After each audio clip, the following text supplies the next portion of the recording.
After I visited China and talked to the president, humbly asking him to consider the plight of my nation, that we earn money, at least one of the ways that to earn money was really our exports, because we are an agricultural country.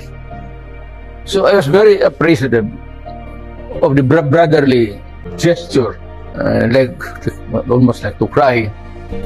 It was really very kind to us Filipino.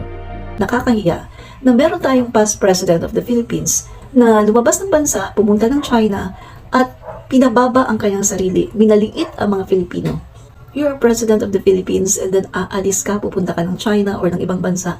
Pagkatapos, dadalhin mo ang mamamayang Filipino as napakaliit, walang kaya. Tignan mo yung sabi niya.